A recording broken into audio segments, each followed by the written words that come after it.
إن الحمد لله نحمده ونصلي على رسوله الكريم أما بعد فقد قال الله تعالى في كلامه المجيد وفي فرقانه الحميد أعوذ بالله من الشيطان الرجيم بسم الله الرحمن الرحيم قل هو الله أحد الله الصمد لم يلد ولم يولد ولم يكن له كفوا أحد صدق الله العظيم اللهم صل على محمد وعلى آل محمد كما صليت على إبراهيم وعلى آل إبراهيم إنك حميد مجيد اللهم بارك على محمد وعلى آل محمد كما باركت على إبراهيم وعلى آل إبراهيم إنك حميد مجيد আপনাদের সামনে আমি সূরাতুল ইখলাস পবিত্র কোরআনের গুরুত্বপূর্ণ একটি সূরা আপনাদের সামনে আমি পাঠ করেছি। ইনশাআল্লাহ চেষ্টা করব এই সূরার আলোকে কিছু কথা বলার জন্য। আপনারা সকলে জানেন এই সূরার নাজিলের একটা প্রেক্ষাপট আছে। মুশরিকরা রাসূল করিম সাল্লাল্লাহু আলাইহি সাল্লামকে প্রশ্ন করতে লাগলো যে আপনি বলুন তো আপনি যে রবের ইবাদত করেন ও রবের পরিচয় দেন। তখন আল্লাহ তাআলা এই সূরা নাজিল করেছেন। তাফসীর তাবারির মধ্যে আরেকটা শান নুজুল পাওয়া যায়। ইহুদিরা বলতেছেন যে মানুষকে সৃষ্টি করছে কি? তখন আমার রাসূল বলছেন মানুষকে সৃষ্টি করছে আল্লাহ। এরপরে তারা প্রশ্ন করে আল্লাহকে সৃষ্টি করছে কি? তাদের এই প্রশ্নের অকর্থ অযৌক্তিক প্রশ্নের উত্তরে আল্লাহ তাআলা সূরা ইখলাস নাজিল করেছেন। আমরা সকলে জানি এই সূরার মধ্যে অসংখ্য ফজিলত রয়েছে, আছে না নাই? এই সূরাটা পবিত্র কোরআনের 3 ভাগের 1 ভাগ। পবিত্র কোরআনের মধ্যে 6236টি মতান্তরে 6666টি আয়াত রয়েছে। এই আয়াতগুলো মৌলিকভাবে 3 ভাগে বিভক্ত। কয় ভাগে? তাওহীদ, রিসালাত, আখিরাত। আমি কি বললাম? তাওহীদ, রিসালাত, আখিরাত। এই 3 ভাগে পবিত্র কোরআনের আয়াতগুলো বিভক্ত। তার মধ্যে আল্লাহ তাআলা একচেটিয়ে শুধুমাত্র সূরা ইখলাসের মধ্যে আল্লাহ তাআলা তাওহীদ নিয়ে আলোচনা করেছেন বিধায় হাদিসের ভাষ্য মতে এই সূরাটা হলো পবিত্র কোরআনের 3 ভাগের 1 ভাগ। সুবহানাল্লাহ। আল্লাহ রাসূল বলেন একদিন, ও সাহাবায়ে কেরাম, তোমরা কি ঘুমানোর আগে পবিত্র কোরআনের 3 ভাগের 1 ভাগ পড়ে ঘুমাতে পারবে নাকি? এই কথা বলার পরে সাহাবায়ে কেরাম বলল, ইয়া রাসূলুল্লাহ, এটা কিভাবে সম্ভব? ঘুমাতে যাওয়ার আগে পবিত্র কোরআনের 3 ভাগের 1 ভাগ কিভাবে পড়ব? তখন তো ঘুমে খুবই আমরা নিমগ্ন থাকার অবস্থা। আমার রাসূল বলেছেন, কোন বান্দা বান্দি যদি ঘুমানোর আগে সূরা ফাতিহা পড়ে এবং ইখলাস পড়ে, সূরা ইখলাস পড়ে, আমার রাসূল বলেছেন সে যেন পবিত্র কোরআনের 3 ভাগের 1 ভাগ তেলাওয়াত করলো। সুবহানাল্লাহ। 3 ভাগের 1 ভাগ তেলাওয়াত করলো। এই সূরাটার আরেকটা ফজিলত হলো এই সূরা পড়লে ক্ষমা। কি? হাদিসের মধ্যে পাওয়া যায় রাসূল করিম সাল্লাল্লাহু আলাইহি সাল্লাম বলছেন, কোন ব্যক্তি যদি সূরা কাফিরুন পড়ে সে শিরক থেকে মুক্ত থাকবে। কোন ব্যক্তি যদি সূরা ইখলাস পড়ে আল্লাহ রাব্বুল আলামিন তার গুনাহ মাফ করে দেয়। সুবহানাল্লাহ। কোন সূরা? সূরাতুল ইখলাস। কোন সূরা? সূরাতুল ইখলাস। ভাইরা আমার, আমরা সবাই জানি এই সূরাটা খুব একটা গুরুত্বপূর্ণ সূরা। আমি একটু আগে বলছিলাম যে এটা হলো একাত্মবাদের তাওহীদের সূরা। এই সূরার মধ্যে আল্লাহ তাআলা রিসালাত নিয়ে আলোচনা করেন নাই, পরকাল নিয়ে আলোচনা করেন নাই। এই সূরার মধ্যে আল্লাহ তাআলা শুধুমাত্র তাওহীদ নিয়েই আলোচনা করেছেন। পরকাল এবং রিসালাত নিয়ে এই সূরার মধ্যে আলোচিত হয় না। এই সূরার মধ্যে কেবলমাত্র আলোচনার স্থান পেয়েছে আল্লাহ তাআলা এক।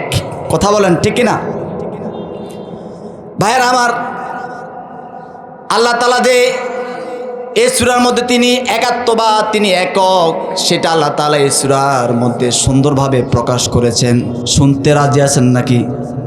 4টা আয়াত আছে, যারা গবেষক তারা ব্যাখ্যা করছেন এই সূরার মধ্যে আয়াত হলো 4টা। এই 4টা আয়াতের মধ্যে শব্দ হলো 15টা। কয়টা? এবং সবচেয়ে মজার ব্যাপার হলো এই সূরার মধ্যে একটা মাত্র জের আছে। জের কয়টা? জের চেনেন কিনা? জের মাত্র একটা। এই জেরের আগে এবং পরে, জেরের যে শব্দের মধ্যে আছে ইয়ালিদ, এই ইয়ালিদের আগে এবং পরে 7টা করে 14টা শব্দ আল্লাহ তাআলা এই সূরার মধ্যে দিয়েছেন। যারা গবেষক তারা গবেষণা করলেন ব্যাপারটা কি। আগেও 7টা শব্দ, পরেও 7টা শব্দ। তারা গবেষণা করে পেয়ে গেলেন মানুষে পরিণত হতে গেলে নুতফা, আলাকা, মুদগা, এরপরে 7টা স্টেপ তাকে অতিক্রম করে তাহলে তারপরে তাকে মানুষ হতে হয়।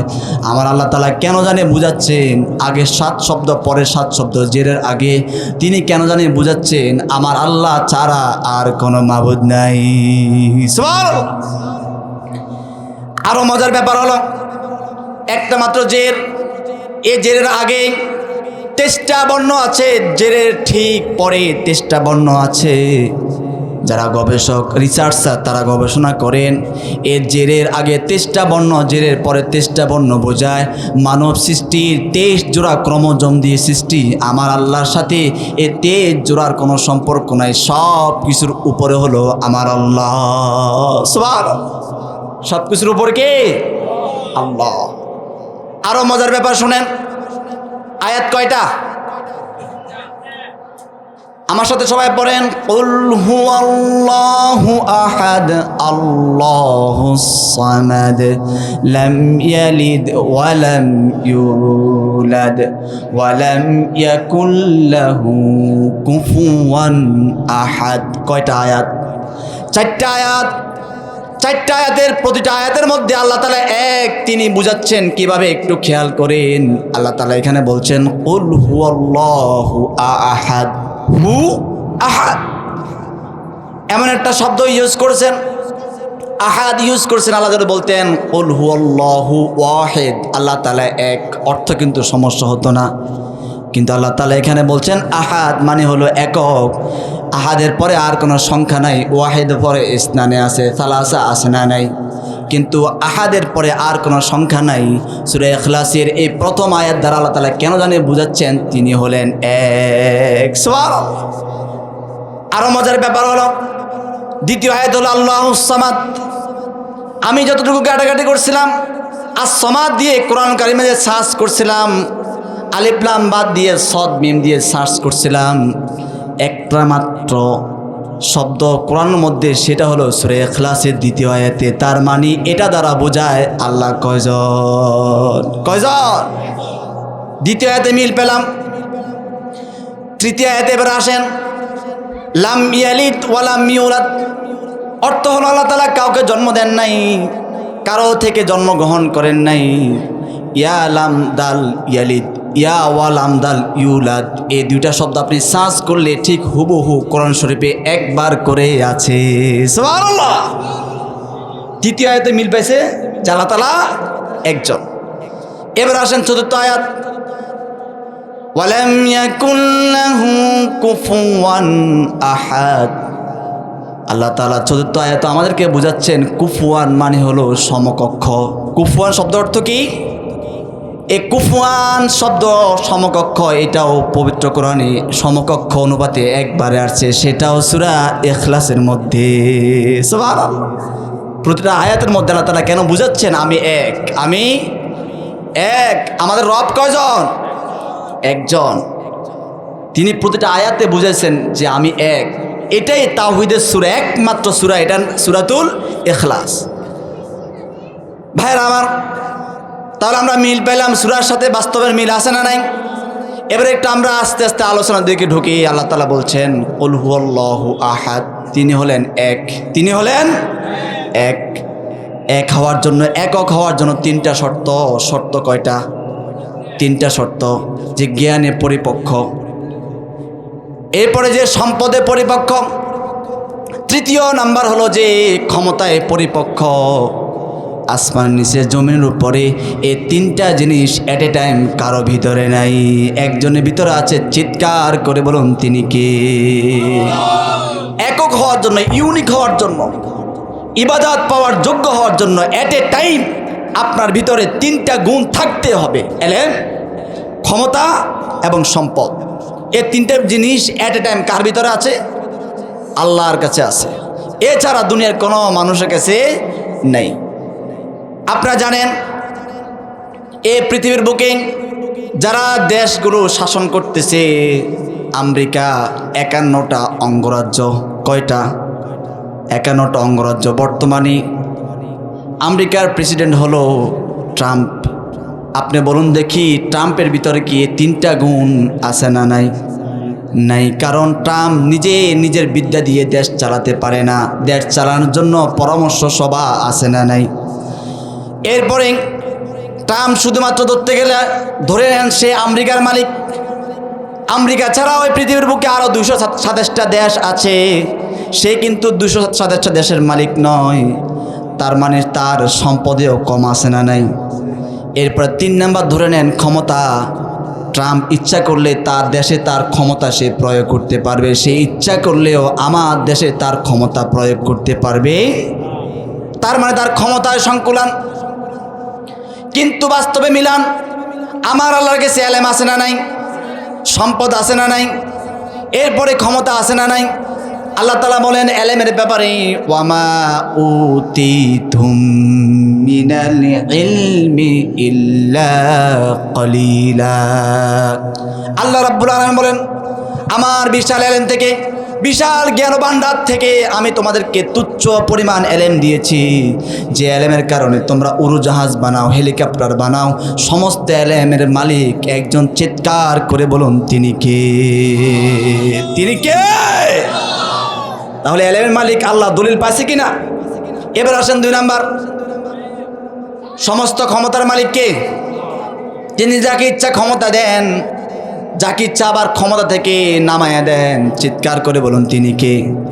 আপনারা জানেন সিরিয়ার মধ্যে একজন স্বৈরশাসক ছিল, দীর্ঘ 24 বছর মানুষকে শাসনের পরিবর্তে শোষণ করেছে, বাশার আল আসাদ। তাকে আল্লাহ তাআলা ধরছে কি? ধরে নাই। ভাইরা আমার, আল্লাহ তাআলা বলেন কুলিল্লাহুম্মা মালিকাল মুলকি তুতিল মুলকা মান তাশাউ ওয়া তানজিউল মুলকা মিম্মান তাশাউ ওয়া তুইজ্জু মান তাশাউ ওয়া তুযিল্লু মান তাশাউ বিয়াদিকাল খায়র ইন্নাকা আলা কুল্লি শাইইন কাদির। আল্লাহু আকবার। আল্লাহ তাআলা বলেন আসমান নিচে জমিনের উপরে যত কিছু পরিবর্তন হচ্ছে, কেবলমাত্র আমার হুকুম হচ্ছে। আমি যাকে ইচ্ছা ক্ষমতা দেই, যাকে ইচ্ছা আবার ক্ষমতা থেকে নামাই। যাকে ইচ্ছা করি ক্ষমতার মধ্যে বসাইয়া তাকে সম্মানের উচ্চ আসনে আমি আসীন করি। আবার যাকে ইচ্ছা যে আমার বিদ্রোহী হয়ে যায় তাকে আমি ক্ষমতা থেকে লাঞ্ছনা অপমানের সাথে আমি নামায় দেই। তিনি কে? ওই রব বলছেন ক্ষমতার মালিক তিনি। তাহলে আমরা পেলাম এলেম কার কাছে? আল্লাহর কাছে। এরপর পেলাম ক্ষমতা, সেটাও আল্লাহর কাছে। এবার আসেন ধন সম্পদে সব কিছু, দুনিয়ার সব কিছু কার? দুনিয়ার সব কিছু কার? আল্লাহ তাআলা বলেন লিল্লাহি মা ফিস সামাওয়াতি ওয়া মা ফিল আরদ।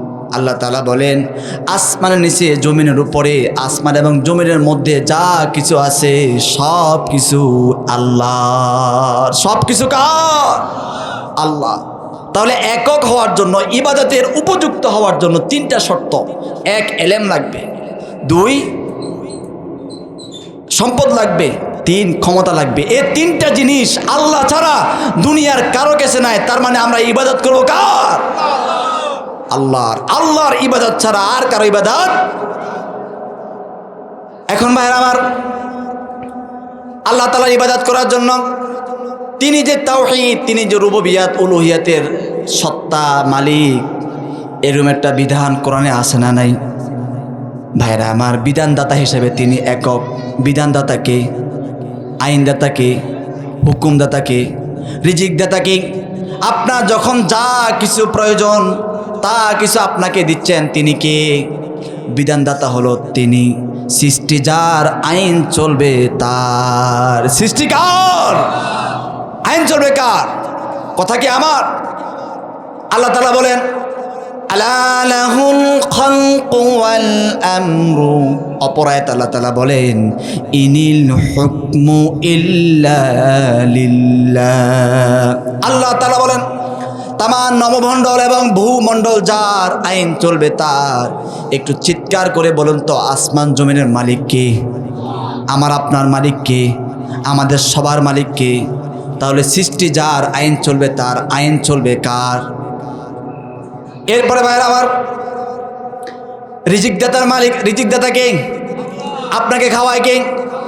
আপনি আমি ইচ্ছা করলেও গুচ্ছ গ্রামের আশেপাশে যত পিঁপড়া আছে, সব পিঁপড়ার খাবার আমরা ব্যবস্থা করতে পারবো না।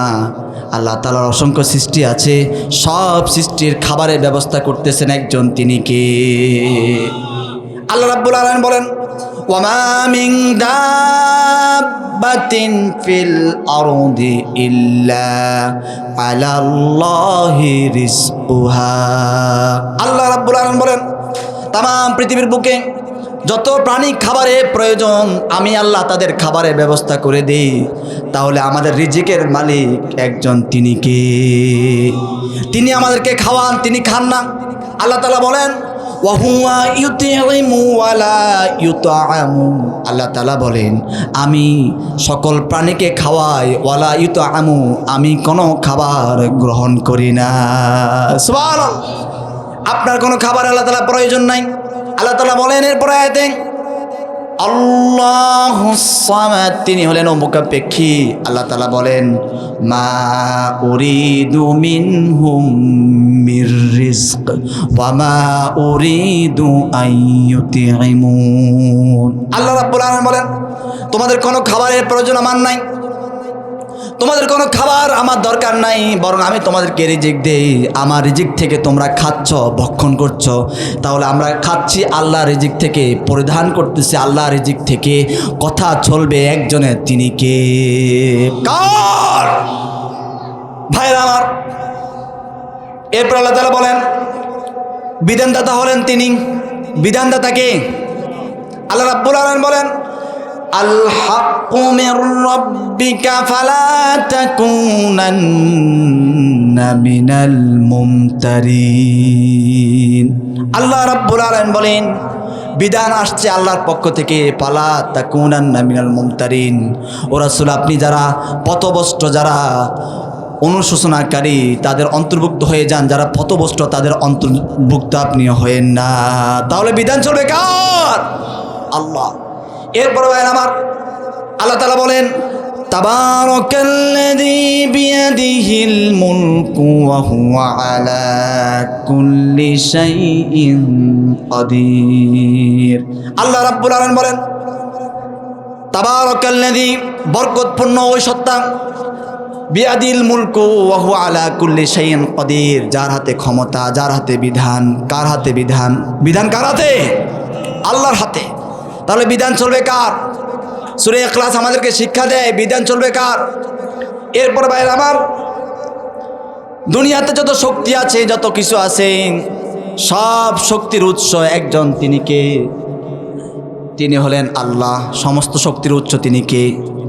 আল্লাহ। এজন্য আমরা না বলে থাকি, কুল হুয়াল্লাহু আহাদ। আল্লাহ তাআলা তিনি হলেন একক, তিনি হলেন একক, তিনি ছাড়া আর কোনো ইলাহ নাই। ভাইরা আমার, তাহলে শক্তিধর হিসাবে তিনি একক, তিনি কে?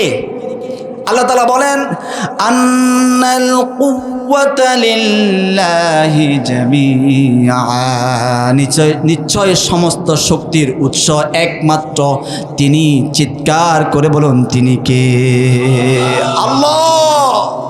একটু চিৎকার করে বলুন আল্লাহ। লিল্লাহি তাকবীর, লিল্লাহি তাকবীর। ভাইরা আমার, তাহলে আল্লাহ তাআলা বলেন কুল হুয়াল্লাহু আহাদ, তিনি হলেন একক। আমরা সূরা ইখলাসের প্রথম আয়াতে মিল পেলাম, আহাদ শব্দ দ্বারা বুঝাচ্ছেন আল্লাহ তাআলা একক। এরপর দ্বিতীয় আয়াতে পেলাম আল্লাহুস সামাদ, তিনি হলেন অমুখাপেক্ষী। আস-সামাদ পবিত্র কোরআনে একবার পাওয়া যায়, তার মানে এই আয়াত দ্বারা বোঝা যায় তিনি কয়জন। এরপর তৃতীয় আয়াতে মিল পেলাম লাম ইয়ালিদ ওয়া লাম ইউলাদ, ইয়ালিদ এবং ইউলাদ পবিত্র কোরআনুল কারীমের মধ্যে একবার করে আছেন, তার মানে আমরা এই আয়াত দ্বারা বুঝতে পারলাম আল্লাহ তাআলা একজন। এরপর আমরা আয়াতে চতুর্থ নম্বর আয়াতে আমরা মিল পেলাম ওয়ালাম ইয়াকুল্লাহু কুফুয়ান আহাদ। কুফুয়ান শব্দটির অর্থ সমকক্ষ। এই সমকক্ষ কুফুয়ান হিসাবে পবিত্র কোরআনে একটা শব্দ আছে। এই পবিত্র কোরআনের সূরা ইখলাসের 4টা আয়াত দ্বারা বোঝায় আল্লাহ কয়জন। আল্লাহ আমার রব, এই রবি আমার সব, দমে দমে তনু মনে তারি অনুভব। কথা বলেন ঠিক না? আমাদের রব কে? আল্লাহ তাআলা আমার রব, আমাদের সৃষ্টিকর্তা তিনি। বিধান চলবে তার অনুপাতে, কথা চলবে তার অনুপাতে, রিজিক খাচ্ছেন যার, হুকুম চলবে তার। ভাইরা আমার, আপনাকে আমাকে বানাইছে কে? আপনাকে বানাইছে, আমাকে বানাইছে আল্লাহ। আপনাকে দুটা হাত, আমাকে দুটা হাত, আপনাকে দুটা পা, আমাকে দুটা পা, কথা বলার জন্য জবান আপনাকে যিনি দিয়েছেন, আমাকে দিয়েছেন তিনি। তিনি কে? আল্লাহ রাব্বুল আলামিন বলছেন বান্দা আমার প্রতি আত্মসমর্পণ করবে। তার মানে এই হাত দুটো আল্লাহর, পা দুটো আল্লাহর, জবান দিয়েছেন আল্লাহ। এই সব কিছু ব্যবহার করতে হবে আল্লাহ তাআলা যে পথে ব্যবহার করতে বলেছেন সেই পথে। আল্লাহ তাআলা যে পথে ব্যবহার করতে বলেছেন সেই পথে ব্যবহার না করলে আপনি মুসলিম নন, আপনি আত্মসমর্পণকারী নন, আপনি হলেন আল্লাহ তাআলা দ্রোহী, আল্লাহ বিদ্রোহী। কথা বলেন ঠিক কিনা? আপনাকে দুটা হাত দিয়েছে আল্লাহ তাআলা, দুটা পা দিয়েছে, মুখ দিয়েছে সত্য কথা বলার জন্য, আল্লাহর বিধান মানুষের নিকটে কর্ণগহরে পৌঁছায় দেওয়ার জন্য। আপনি যদি কিছু মানেন, কিছু বাদ দেন, আপনার মতো মুসলমান আল্লাহ তাআলা দরকার নাই। কথা বলেন ঠিক না? কিন্তু ভাইরা আমার, এ হাত এ পা সব কিছু নিয়ামত পাওয়ার পরেও আমরা আল্লাহকে ভুলে যাচ্ছি। যে জিনিসটার মাধ্যমে একজন কাফের এবং মুসলিমের মধ্যে পার্থক্য হয় সেটা হলো নামাজ। সেটা কি? নামাজ থেকে আমরা অনেক দূরে, নামাজ আমরা অনেকে পড়ি না। আল্লাহর বিধান, আল্লাহর হুকুম মানি, যদি আমরা পরিপূর্ণভাবে না মানি আমাদের বিপদ আছে না নাই? ইসলামের ভিতরে আপনাকে পরিপূর্ণভাবে ঢুকতে হবে। আপনি মানলেন আল্লাহ এক, জাহান্নাম আছে, জান্নাত আছে। আপনি মানলেন নবী সত্য, কিতাব সত্য। যদি আল্লাহ তাআলার বিধান পরিপূর্ণভাবে না মানেন, ইসলামের মধ্যে আপনি কিছু মানেন, কিছু বাদ দেন, আপনার পরিবার নীতি চলে ইসলাম দিয়ে, সমাজ চলে ইসলাম দিয়ে, আপনার নামাজ চলে ইসলাম দিয়ে, আপনার যাকাত চলে ইসলাম দিয়ে, আপনার বিবাহ চলে ইসলাম দিয়ে। হদখুলু ফিস সিলমি কাফা ওয়ালা তাত্তাবিউ খুতুওয়াতিশ শাইতান। আল্লাহ রাব্বুল আলামিন বলেন তোমরা ইসলামের ভিতরে পরিপূর্ণভাবে প্রবেশ করো। ওয়ালা তাত্তাবিউ খুতুওয়াতিশ শাইতান, ইসলামের ভিতরে ঢুকতে গিয়ে শয়তানের পদাঙ্ক অনুসরণ করা যাবে না, কারণ শয়তান পদে পদে আসে না নাই। শয়তান পদে পদে আমাদেরকে ধোঁকা দিচ্ছে, প্ররোচনা দিচ্ছে, ওয়াসওয়াসা দিচ্ছে। শয়তানের পদাঙ্ক অনুসরণ করা যাবে না। এজন্য ভাইরা আমার, ইসলামের মধ্যে পরিপূর্ণভাবে আপনাকে ঢুকতে হবে। ইসলাম আপনাকে পরিপূর্ণভাবে মানা দরকার আছে না নাই? আপনি যদি ইসলামকে পরিপূর্ণভাবে না মানেন, আমি একটা উদাহরণ সেট করতেছি এইভাবে। ধরেন আপনি লাকসাম থেকে ঢাকা যাবেন, যাওয়ার জন্য একটা বাস আছে লাকসাম থেকে, সে বাসটা হলো তিশা বাস। কি বাস? আপনি তিশা বাসের মধ্যে উঠলেন, উঠে আপনার এক পা বাইরে, এক হাত বাইরে রাখলেন, আবার এক পা ভিতরে, এক হাত ভিতরে রাখলেন। আচ্ছা বলুন দেখি, লাকসাম থেকে যদি কোনো গাড়ি ঢাকার উদ্দেশ্যে রওনা হয়, আপনার একটা হাত একটা পা থাকবে কি থাকবে না? কেন থাকবে না? এই কারণে থাকবে না, আপনার এই হাত এই পা নষ্ট হতে পারে। কারণ এই হাত, একটা পা বাসের বাইরে, আর যদি দুইটা হাত দুইটা পা বাসের ভিতরে থাকে, আপনার আশঙ্কা করা যায় আপনার হাত পায়ের কোনো ক্ষতি। ঠিক তদ্রূপ আপনি যদি ইসলামের কিছু মানেন কিছু বাদ দেন, ঠিক ওইভাবে আপনার যেভাবে একটা হাত একটা পা নষ্ট হয়ে যাবে, আপনি আল্লাহর দরবারে পরিপূর্ণ ইমানদার বলে উঠতে পারবেন না। আর যদি ইসলামে পরিপূর্ণ মানেন, তাহলে আপনি ঠিক ওইভাবে দুইটা পা দুইটা হাত যেভাবে বাঁচবে, আপনার সব কিছু ঠিক থাকবে। সুতরাং ইসলামের বিকল্প আমাদের আর কিছু হতে পারে। এজন্য ভাইয়ের আমার, আমাদেরকে আল্লাহকে মানতে হবে, তাওহীদের প্রতি ঈমান আনতে হবে যে আল্লাহ তাআলা এক, লা ইলাহা ইল্লাল্লাহ মুহাম্মদ রাসূলুল্লাহ। এই বাক্যের উপর আপনাকে ইস্তেকামাত থাকতে হবে। আমি তো বলি এই বাক্যটা আমরা ঠিকভাবে বুঝি নাই, কিন্তু আবু জাহেল উতবা ঠিকই বুঝেছে। এই বাক্যের অর্থ হলো আমি আর আমি নাই, আমি হতে হবে আল্লাহর হুকুমের গোলাম। কথা বলেন। এজন্য আবু জাহেল উতবা সাহেবা তারা এই কালিমাকে গ্রহণ করে নাই। এই কালিমার বিরুদ্ধে তারা এই কারণেই গিয়েছিল, কারণ এই কালিমা গ্রহণ করলে তারা থাকবে না, তাদের ক্ষমতা থাকবে না, দাপট থাকবে না, তাদের সব কিছু বিলীন করে আল্লাহর হুকুমে চলতে হবে। এই কারণে আমার রব বলছেন যে তোমরা একচ্ছত্রভাবে আল্লাহকে বিশ্বাস করো, সব সেক্টরে আল্লাহকে বিশ্বাস করা দরকার আছে না নেই? আমরা বেশি বেশি সূরা ইখলাসের উপর আমল করব। আমাদের পারিবারিক, ব্যক্তি, জাতীয়, আন্তর্জাতিক সকল সেক্টরে এই সূরার আলোকে আমরা চলবো। আল্লাহ তাআলা আমাদেরকে চলার বলার তৌফিক দান করুক।